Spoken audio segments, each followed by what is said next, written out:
Hola, para dar continuidad a aquellos líderes en Centroamérica y el Caribe que en 2025 destacaron por sus acciones en pro del bienestar de los colaboradores, hoy presentamos a Yarabi Cardoce, quien es consejera de juntas directivas.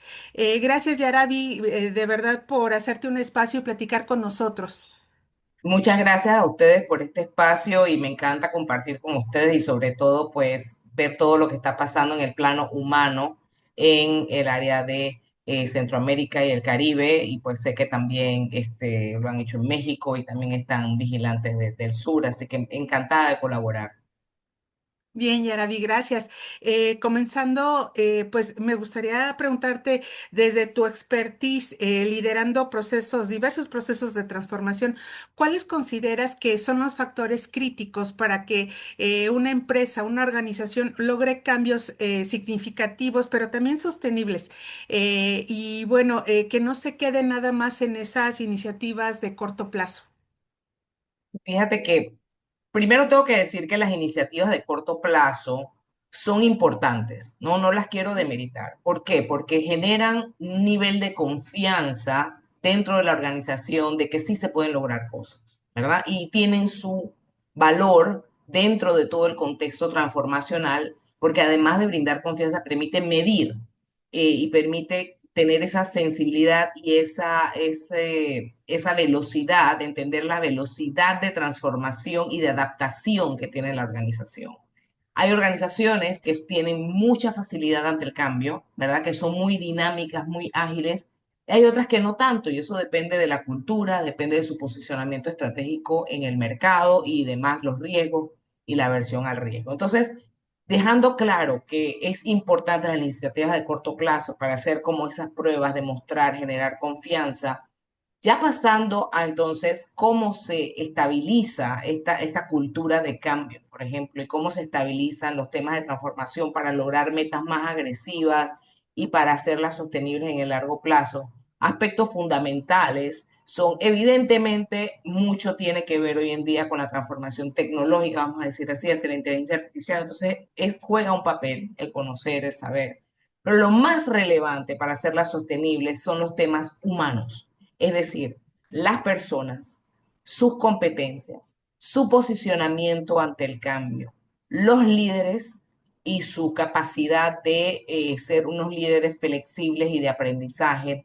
Y además, cómo se valoriza dentro de la cultura de la organización el éxito, el cambio, cómo se manifiesta el riesgo, a quién le aplica el riesgo, ¿verdad? Y cuando esos riesgos se materializan, a quién impactan y cómo son manejados, si son manejados como aprendizajes, si son manejados, por ejemplo, como reprimendas, si alguien lleva todo el peso político o no de esos aprendizajes. Y te voy a decir por qué es tan relevante. Es tan relevante porque estamos en un momento pivotal en el que todo está cambiando, desde el ambiente sociopolítico, económico, la tecnología, todo. Entonces hay muchos inciertos, Claro. muchísima incertidumbre y muchas cosas no están claramente definidas, escritas, no hay tanta certeza.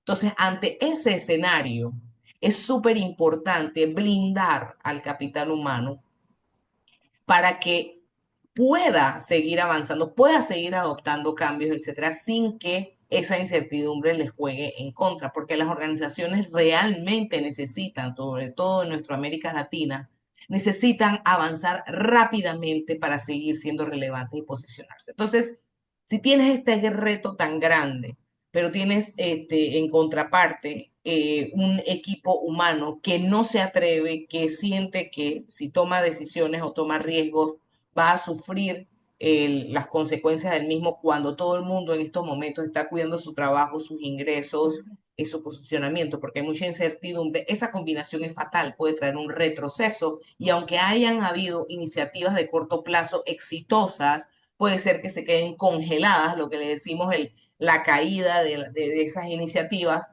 por ese temor cultural. Entonces, esos aspectos humanos son igual de relevantes o más que la tecnología en sí misma, que la inteligencia artificial en sí misma, porque no vas a lograr, por mucha tecnología, por mucha inteligencia artificial que hagas, que haya, incorporarlo de manera organizacional es diferente que incorporarlo de manera personal. Tú puedes usar las herramientas de inteligencia artificial y todo a nivel personal, pero Claro. para institucionalizarlas y hacer que brinden un beneficio económico, de posicionamiento estratégico, de valor del valorizar los productos que se tienen, etcétera, necesitas hacerlo institucional y para eso se necesita una cultura fuerte de cambio que blinde a la organización de cómo se van a apreciar esos resultados, ya sean como aprendizaje en el caso de que no sean tan exitosos o cuando son muy exitosos y y cambian el rumbo de la organización, entonces cómo las personas van a caminar hacia allá, hacia ese futuro. Muy bien, Yarabi. Y justamente en este contexto que también nos estás describiendo, en el que pues existe incertidumbre, también cambio acelerado, y tú también mencionabas algo bien importante, la flexibilidad en el liderazgo. ¿Cómo Así es. pueden justamente estos líderes movilizar a sus equipos, manteniendo la confianza y fomentando también la mentalidad de adaptación, de resiliencia también? Sí, mire, yo creo que lo que yo he vivido es que todos los cambios empiezan por uno mismo, ¿no? Ok. Es difícil que un líder pueda transmitir con claridad el deseo de adaptabilidad si la persona misma no consigue adaptarse. Entonces, el principio es como líderes necesitamos ser maestros de la adaptabilidad. Y es un proceso de cambio difícil porque hay que dejar ir muchas cosas. Hay que dejar ir éxitos, hay que dejar ir comodidad, ¿verdad? Para volverse muy flexible y muy adaptable, ¿sí? Sobre todo las personas que tienen posiciones de liderazgo, ya sea formal o informal. Y otra parte muy relevante que los líderes tenemos que adaptar es liderar con claridad. Es decir, hay mucha documentación, hay mucha información afuera, ¿verdad? Que podemos tal vez estudiar, replicar, etcétera. Pero hay que ser claros en nuestra declaración de cuáles son nuestras intenciones con los cambios, hacia dónde van esos cambios, qué sabemos y qué no sabemos. Ok. Es un poco le decimos humildad cognitiva, ¿no? Esto sí lo sabemos, esto no lo sabemos del todo cómo va a funcionar, pero necesitamos tratarlo de una manera incubada, ¿sí? De una manera con el menor riesgo posible para lograr ese aprendizaje entre todos, ¿sí? El tiempo en el que los líderes sabían todo y las personas de los equipos no necesariamente sabían todo y hay que seguir al líder ciegamente, acabaron. Esos tiempos acabaron, estamos todos aprendiendo. Entonces, esa humildad intelectual de entender qué sabemos, qué no sabemos y cómo podemos volvernos maestros realmente de la adaptabilidad es una responsabilidad muy grande que tenemos los líderes hoy en día. En América Latina nos cuesta mucho esa humildad intelectual, es lo que yo he visto y he apreciado, porque muchas veces sentimos que nuestra posición de poder se ve comprometida. Pero necesitamos evolucionar hacia entender que las competencias de adaptabilidad y de esa humildad intelectual y de aprender constantemente son lo que hacen a un líder ahora cada vez más fuerte. No es necesariamente la posición o lo que hicieron hace unos años o lo que lograron. Es estas otras características que son muy difíciles de medir, me queda muy claro, y que también son muy intangibles, pero son las que hacen que esos equipos sean tan productivos. He tenido experiencias con equipos que estaban muy pasivos y tenían muchas ideas. Y al momento en que se abre la puerta de decir, ok, que si queremos todos juntos lograr esto, vamos a poner las ideas juntas, vamos a escuchar, vamos a probar hasta estos riesgos, porque tampoco es volvernos locos y a gastarnos todo el presupuesto y se murió el presupuesto. No, es hasta dónde vamos a tomar el riesgo, qué decisiones vamos a tomar en conjunto y qué decisiones yo como líder voy a tomar. En esas circunstancias donde hay seguridad, se le llama seguridad psicológica, para ejecutar, para probar, para aprender con un norte claro, Claro. los equipos destacan en innovación y se logran cosas increíbles. Entonces, es la labor del líder ejercitar esa característica de adaptabilidad y transmitir claramente a los equipos lo que sabemos, lo que no sabemos, el por qué estamos haciendo esto, el por qué lo vamos a probar, qué riesgos vamos a tomar. Es importante hablar claro de los riesgos, es decir, bueno, esto puede salir muy bien o puede salir muy mal. Si sale muy mal, estas serían las consecuencias para todos o estas serían los distintos aspectos que tendríamos que mitigar, ¿sí?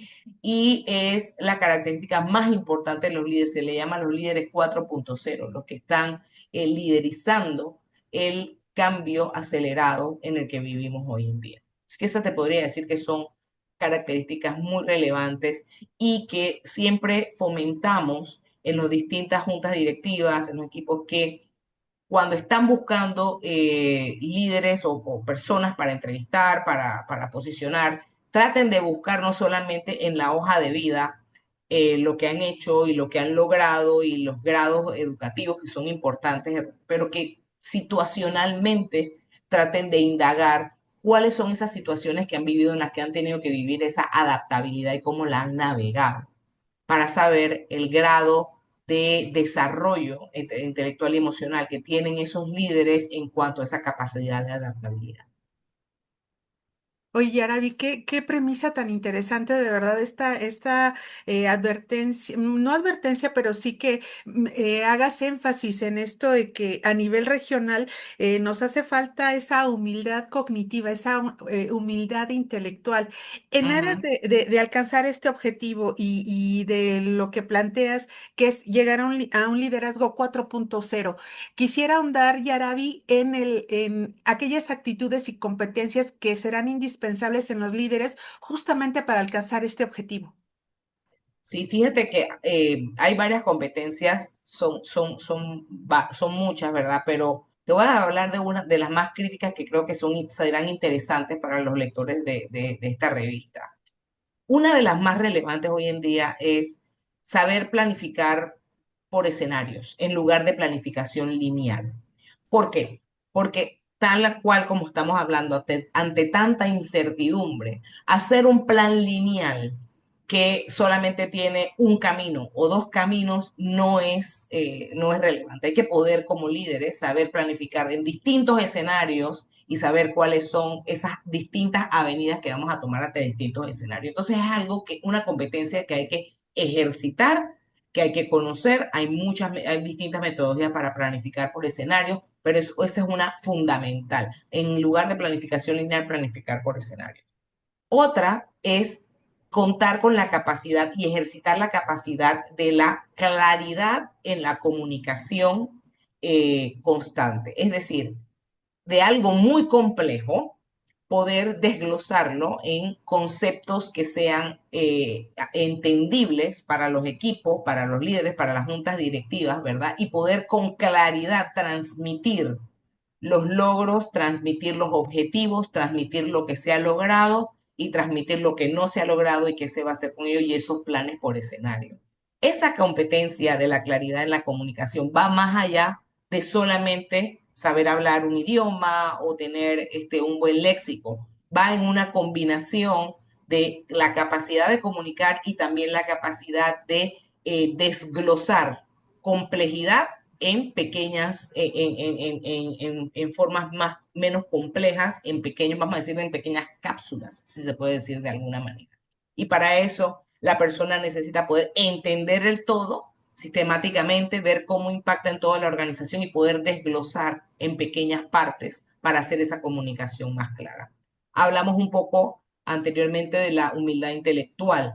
En un escenario tan cambiante, necesitamos líderes que digan, bueno, yo no lo sé todo, tengo muchísima experiencia, pero estamos en un mundo diferente. Entonces necesito aprender también, necesito informarme también, necesito aprender de la gente, de mi equipo y también de lo que está pasando en el entorno, de la competencia, de lo que está sucediendo en todo el mundo, porque vivimos en un mundo que hoy en día es un puño cerrado, aunque pensemos que en geografías súper distantes no nos va a impactar lo que está sucediendo, pero sí nos impacta. Entonces tenemos que tener esa capacidad de aprendizaje holístico para tener esa humildad intelectual. Y por último, yo quisiera pues decir algo que tal vez no es muy popular, pero es importante contar con tranquilidad ante la ambigüedad. Y no estoy hablando de tranquilidad como letargo, ¿no? De no hacer nada. No estoy hablando con la tranquilidad que te da el saber que todo cambia constantemente.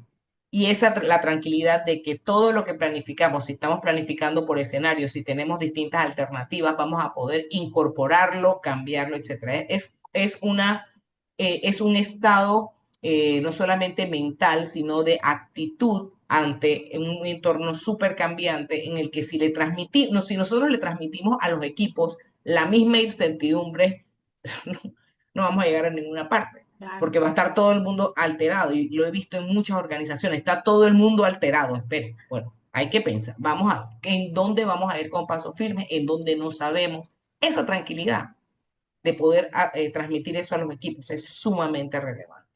Y es importante esa fortaleza, esa resiliencia de los líderes ante tanta incertidumbre para que los equipos puedan funcionar. Ciertamente, Yaradi. Qué interesante perspectiva, de verdad. Esperemos de verdad a riesgo, a reserva de que nos digas que sí, reservaremos otro espacio, Yaradi, también Con mucho gusto. ahondar en esto que tiene muchísimo que ver con liderazgo, pero sobre todo por estos cambios hasta geopolíticos que actualmente se están dando. Entonces, reservemos ese espacio, estimada Yaradi, para ahondar. Y quisiera finalizar esta conversación con la pregunta obligada, Yare, un poco obligada, sobre aquellos aprendizajes que han marcado tu trayectoria y que sin lugar a dudas te han ubicado en un lugar importante y sí, como referente en cuestión de gestión humana a nivel regional. Pues primero que nada, bueno, vuelvo a repetir, estoy muy agradecida por el reconocimiento y la verdad es que sobre todo que viene del área de recursos humanos, Sí. eh, porque yo soy una persona dual, yo soy tecnóloga y también soy de recursos humanos. Entonces es una combinación que mucha gente por mucho tiempo no entendía que tenía que ver una cosa con la otra, pero ahora creo que estamos despertando al entender que tiene todo que ver, porque todas las transformaciones se tratan de gente y no de tecnología, pero hay que entender el entorno tecnológico para poder entender esos impactos. Y yo creo que, continuando con la pregunta, muchas personas en todos los roles en que he estado, desde multinacionales, startups, empresas estatales altamente competentes y empresas más pequeñas, siempre me han dicho que la combinación de lo humano con el conocimiento tecnológico es lo que les gusta de cuando acuden a mí. Eh, yo he estado generalmente en toda mi carrera, siempre he sido acudida, como yo digo, me acuden a mí porque están en un punto que no saben cómo continuar en alguna aspiración estratégica que tienen, ¿no? Me gustaría que me llamaran en momentos de paz, pero generalmente es en momentos muy pivotales en los que la organización no sabe cómo continuar. Porque hay muchas trabas o lo que pensaron en papel que estaba diseñado no está caminando. Y ahí eso es lo que fundamentalmente he conseguido pues el lugar como referente, es desbloquear ese potencial humano, ese potencial cultural, esas premisas escritas y no escritas dentro de las organizaciones, sobre todo las no escritas, que bloquean el potencial del camino estratégico. Evidentemente no es un rol, vamos a decir, fácil ni, ni, ni agradable generalmente, porque llegas a la organización vamos a decir, a ser un catalizador del cambio, ¿sí? Y eso siempre tiene sus pros y sus contras, ¿no?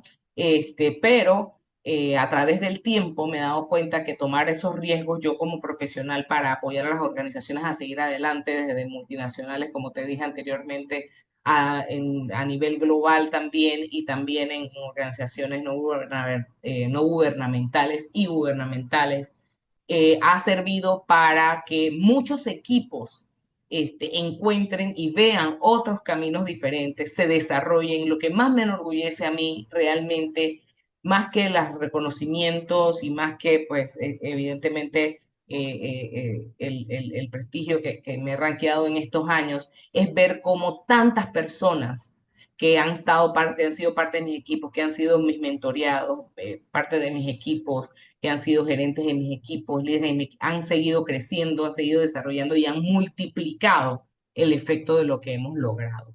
Entonces yo creo que eso es lo que para mí, desde mi punto de vista, es lo que más me enorgullece y es lo que más hace, pues me ha ayudado a llegar al lugar en donde estoy, habilitar a otros a ser exitosos y a ser exitosas a las organizaciones. Yaravi, muchísimas gracias, de verdad.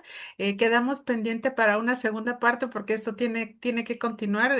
Con mucho Por gusto. favor, insisto, ya estaremos, agendando contigo una nueva conversación. Mientras Muy tanto, bien. desde RRHH Digital, nos quedamos muy contentos con esta conversación, pero sobre todo conocer a una persona y a una líder que está convencida de que las transformaciones van de gente, no de tecnología. Un Más placer de gente. platicar contigo, querida Yaravi. Muchas gracias.